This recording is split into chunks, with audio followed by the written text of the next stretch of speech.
Lost in the Middle, America's Political Orphans, Episode 6. How the Democrats swapped the headquarters of Walmart to the Republicans for a fleet of Maine lobstermen. The never-ending realignment of American politics. Oh, happy day. Oh, happy day.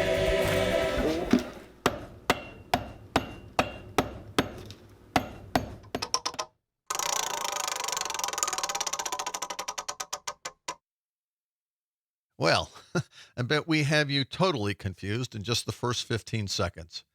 Those are 3 brief audio clues to explain where American politics have shifted dramatically. And one thing you can count on, they're going to shift again. And often caught in the squeeze will be America's restless political orphans. No matter what you do as a political party, you're going to make some portion of your coalition angry. Because we are a giant transcontinental nation, diverse in all sorts of ways, and there is no way to govern in a way that makes everyone happy. That's Real Clear Politics editor Sean Trend. So one group comes into the coalition, it makes some other group in that coalition angry, they go to the other party, they're joining up, makes some member of that party angry, and so they leave, and it's just a story that goes on. Shortly after the 2022 elections, the Blue Dogs, a coalition of moderate Democrats, gathered in a Capitol Hill conference room, a group more focused on national security and fiscal discipline than the average Democrat. In an unusual twist these days, their re-election campaigns often boast of collaboration with Republicans. So where did that Blue Dog label come from? The core group of these Democrats came from places like Mississippi, Georgia, and Oklahoma. Southern Democrats were said to be so loyal they would even vote for a yellow dog before they'd vote for any damned Republican. But then the Democratic Party came to be dominated by coastal liberals, and these centrist Democrats were frozen out by the lefty leadership. One Texas Democrat moaned in another tale of how this name came about. When they left the dogs out in the cold, they'd turn blue. But soon the Blue Dogs got their bite back. Yeah, I know, speaking of cliches, when a proud member of the pack, more cliches and still more lazy writing, Arkansas Governor Bill Clinton's centrist politics got him elected president. I, William Jefferson Clinton, do solemnly swear That I will faithfully execute the office of President of the United States. that I will faithfully execute the office of President of the United States. Congratulations. When Obama got elected, their rank swelled to 70 members, the deciding votes for his signature health care plan.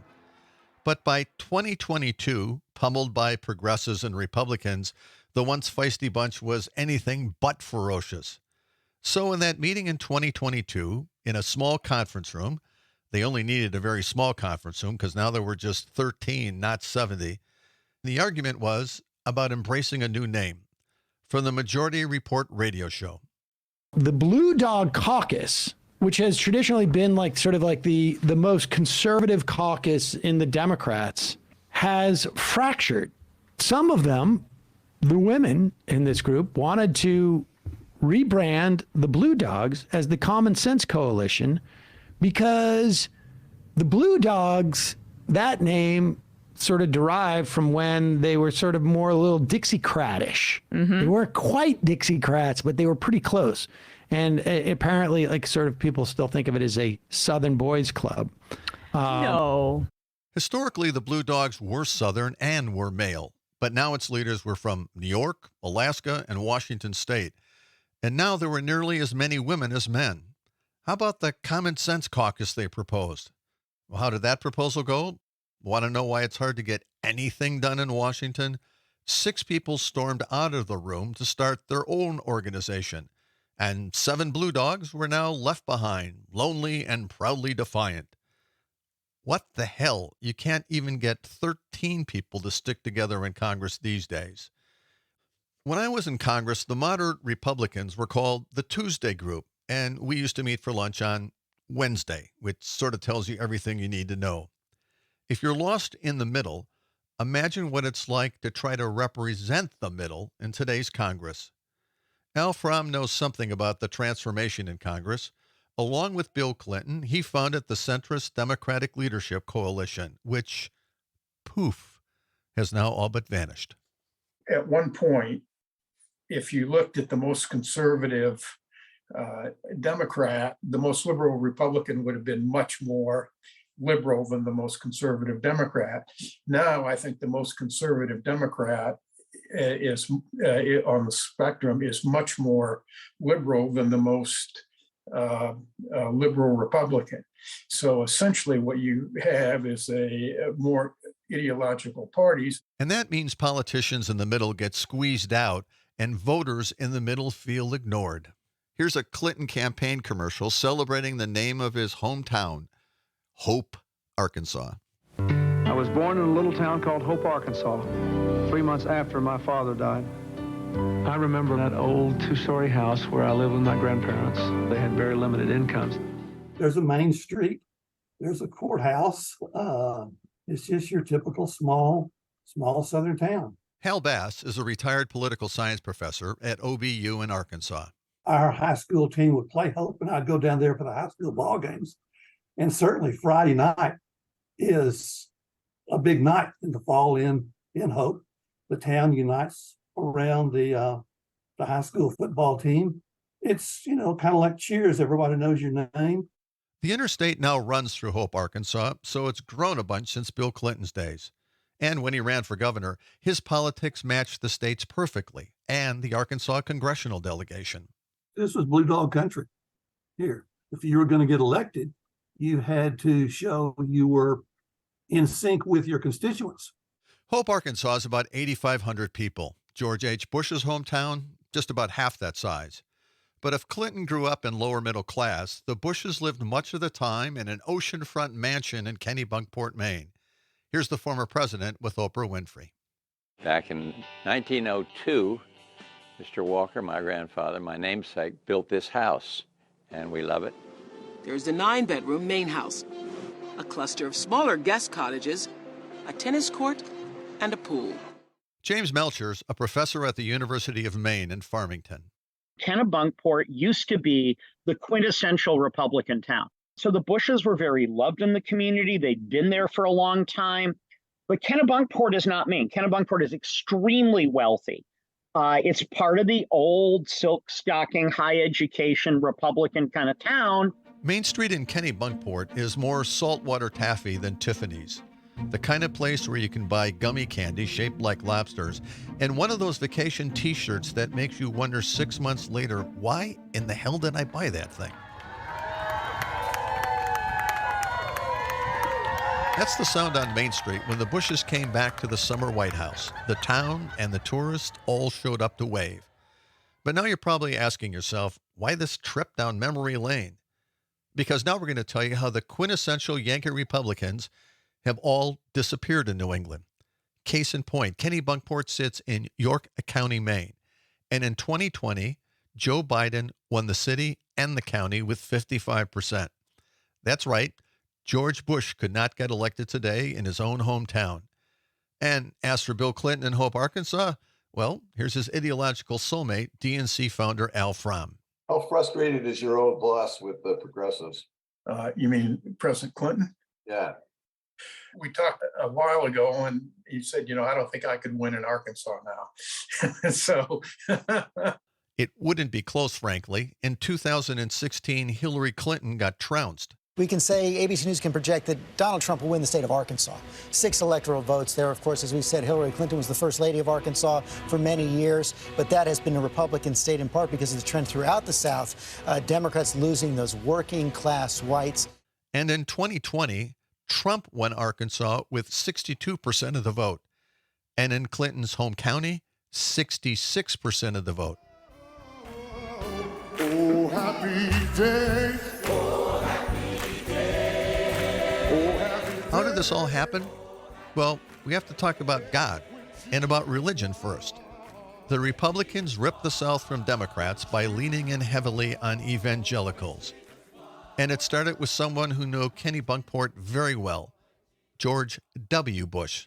Preston Bush was a Republican liberal senator from Connecticut that was George's father, had been involved in a lot of liberal causes, was a quintessential Rockefeller moderate Republican, and George was very much that way. In a way, his son wasn't.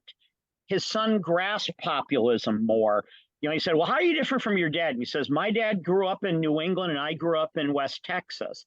So, that's kind of a passing of generations there also. And that embrace of cultural issues turned a patchwork of red states in the South into a solid block of electoral votes, including Arkansas, which was one of the last ones to flip to the GOP.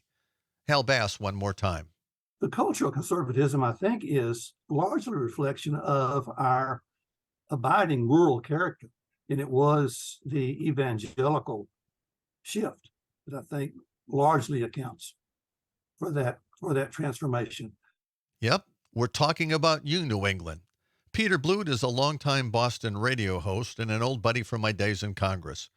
We shared a small, battered lifeboat together in Congress, Republicans in strongly Democratic districts. He was a Republican from the Boston area. I was from Madison, Wisconsin. Republicans, he says, lost New England in part because of religion. The New England culture religiously is you go to your church on the weekend or Saturday, whatever, you go back to work on Monday, keep it to yourself. And up the road from Boston on 993 is New Hampshire, based on polling the least religious state in the country. We saw the Republican Party embrace evangelical Christianity to a hyper degree. You saw this sort of George W. Bush swagger, if you will, this Texas swagger, where he was doing really well in the state of Texas. But that's really when we saw the Republican Party here really devolve. St. Anselm College political director Neil Levesque. It's not that we don't have churches. It's not that, people don't pray to God. It's that people don't tell you that they do. So when politicians or a political party is really expounding on, religion and why they're doing things based upon the Bible or one religion or another, I think it probably turns off voters permanently.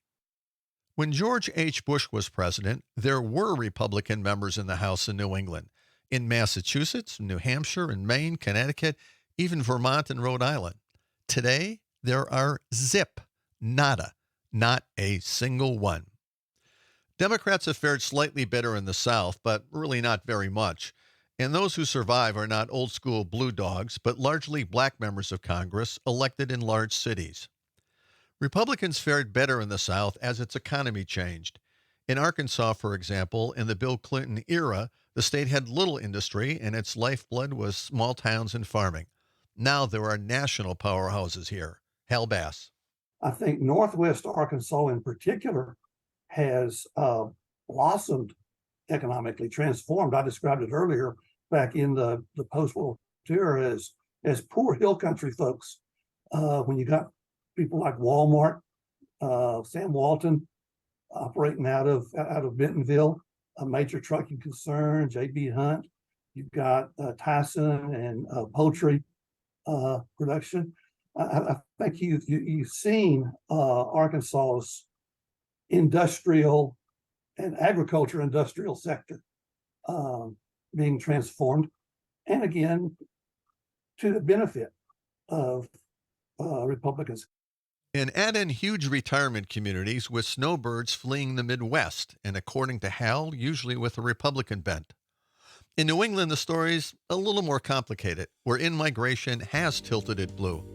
Commuters from Boston and New York added white, highly educated professionals. The days of the romantic maple syrup farmer, largely a memory from old Currier and Ives prints.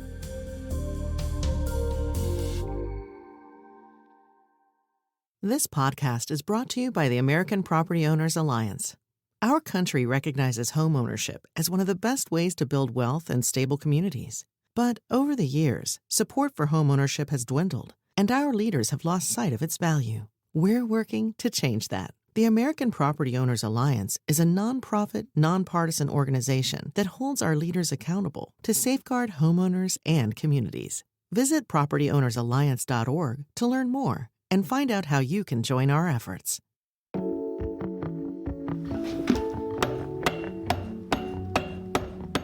Remember that sound from the beginning of this episode? That's the sound of a shoe cobbler. And at one time when you slid on a pair of shoes in a store, chances are they came from Maine.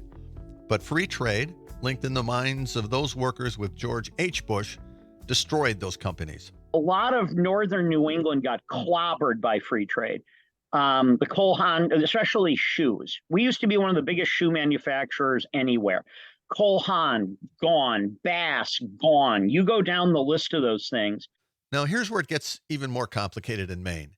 Maine has 2 congressional districts. The coast, where Kennebunkport is, swung hard to Biden and has a Democratic member of Congress. But the interior of the state became Trump country because he was the guy who punched back with steep tariffs, hitting China and Southeast Asia, today's shoe manufacturing centers. Here's a PBS story about one of those cities and a one-time mill worker and a city council member. In 2016, Donald Trump won the 2nd congressional, which includes Millinocket, making him the first Republican since 1988 to gain an electoral vote here. He won the district again this year. The Democrats, why did they lose strength there in your part of the world? I think they lost touch with the people. The Democratic Party, growing up seemed to be more for the working class, and I think it's kind of turned now. I think now the Democrats have lost touch with the average person, and President Trump has brought the Republican Party, turned it right around. It's always been said there's 2 Maines, and I firmly believe there is 2 Maines. You know that feeling when you walked off a tilt-a-whirl when you were a kid and everything was spinning around? Well, we're going to make you climb back on that ride just one more time. And so while New England's congressional district and its state legislatures are solidly blue, its governors are not. In recent years, it's been overrun by Republicans. New Hampshire Republican John Sununu is arguably the 2nd most popular governor in the country. His next-door neighbor, Republican Governor Phil Scott, in Vermont, in the land of Bernie Sanders, was recently reelected to his 4th term. He's a guy who's, worked in the construction business. That's what his background has been. He drives dirt track, NASCAR type cars that he builds himself.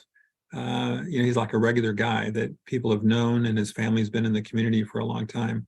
Dr. Alan Eisman is originally a New York City doctor who decades ago joyfully moved to more laid-back Vermont. He's a loyal Democratic voter, but he likes having an old-fashioned Republican, keeping the Democratic legislature from reaching too deeply into his wallet. And people like that he's a very fiscally responsible, straightforward person who doesn't want to raise taxes unnecessarily, which the state legislature in its Democratic way sometimes has tried to be more spending oriented than Phil Scott has wanted them to be. So I think that's what people like about him is they don't want their taxes to go up. They want an appropriate explanation for how are you going to use the money. And he's always kind of held people to the task of saying, if we don't have the money, we can't really do this. We can't just tax our way out of these problems. Before he left office last year, Republican Governor Charlie Baker was the most popular governor in America. And Pete Bluth says it's that same fiscal dynamic. This is the thing. You need fiscal sanity in a legislative chamber and a governorship. And the Republicans in New England were able to bring that. They reassured the average person that even though I might not agree with Sununu or Weld 100%, I know there'll be a backstop, a fiscal backstop to keep things under control. And many, many tax increases were vetoed by those moderate governors. And the average person in these states said, thank you. But as we've told you, the national GOP has abandoned that focus on fiscal issues. Want to know how weird it is in Massachusetts? When Charlie Baker, America's most popular governor, refused to put up a picture of Donald Trump in his office, at the state GOP headquarters, its leadership refused to put up a picture of its own Republican governor. It's no surprise that the 2 parties at this point have become further and further away from the middle. And so what have voters done? They have reacted in a way that a lot of the voters that you find that are undeclareds are proud of the fact that they are undeclareds and that they are focused on the person rather than the party. And a lot of people are disgusted by both parties at this point, and so that's what they become. So again, the largest voting bloc in New Hampshire is the undeclareds. That's Neil again. The Republican Party has started to die on the vine, and it hasn't reacted by saying, okay, what are we going to do here to start winning again, to increasing that number? Instead, it said, we're great, we're Republicans, we're losing, but we're still Republicans or we're members of this tribe, and we feel good about it. Well, that's great, but you're not going to win elections. And now let's have some more fun and slap around the Democrats for a while. You know, the Democrats have fixated on demographics for some time. The theory goes young people today are Democrats, the suburbs are turning more purple, the percentage of older white voters is shrinking, and voila, the Democrats will rule the world. Elaine Kamerick was part of the Clinton Blue Dog wave, and she warns Republicans, those headlights, they're heading right at you. I think demographics are destiny. The problem is that it's glacial. You know, demographic movements are really, really glacial. There will be a point when we wake up in Texas and say, oh my God, Texas is blue. You and I may not be around, okay? And the reason you know it's going to happen is that there is such an age divide. In 2002, prominent Democratic strategist Rui Tejera made that exact argument in a book called The Emerging Democratic Majority. It was a wildly popular book and celebrated breathlessly in the opinion columns in the New York Times and the Washington Post. But in the end, the conclusions were flawed. Well, who says that? Who has the audacity? The guy who wrote the book.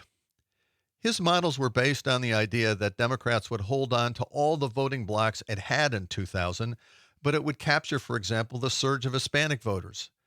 Except the Lord giveth and the Lord taketh away. Rudy Tejera is a demographer and a Democratic strategist. So basically now you have the people who run the Democratic Party, the people who run associated institutions, people who run the nonprofits, the advocacy groups, the foundations, and of course, even in academia, we see this in spades. They're pretty left, and they're pretty culturally out of touch with the ordinary American. And that really helps define the party brand. It just does. I mean, Democrats are associated with a whole range of boutique positions and obsessions that just don't correspond to what most ordinary Americans, particularly working class Americans, care about. Yeah, the Blue Dogs are a victim of, basically the desertion of primarily the white working class from the Democratic Party. Case in point, Hispanic voters are disproportionately blue-collar workers, and perhaps more than any other group in the country were clobbered by the COVID shutdown imposed by the Biden White House. I think people underestimate the extent it pissed off a lot of working class voters, particularly especially Hispanics who tend to be low-level service workers, that the economy was kept closed for so long in so many places, and Republicans really benefited from that. So, in other words, it's sort of, if Hispanics have a presupposition as seeing Democrats as being the party that's on their side and cares more about them, that's being undercut by a lot of these other issues that are coming up, that are tilting the Democratic brand away from sort of the wheelhouse of the normie Hispanic working class voter, to the point where there's now a permission structure for them to vote Republican more so than they used to. So where does that leave America's political middle? One more ingredient in the stew that is American politics in 2024. You can argue about how big that segment is, but you can clearly tell how frustrated they are with America's extreme political leaders. Yeah, I wouldn't belabor that point too much, I guess, about how big or small today's middle is relative to the past, but I think we can fairly say it's substantial, and they're kind of pissed off, basically.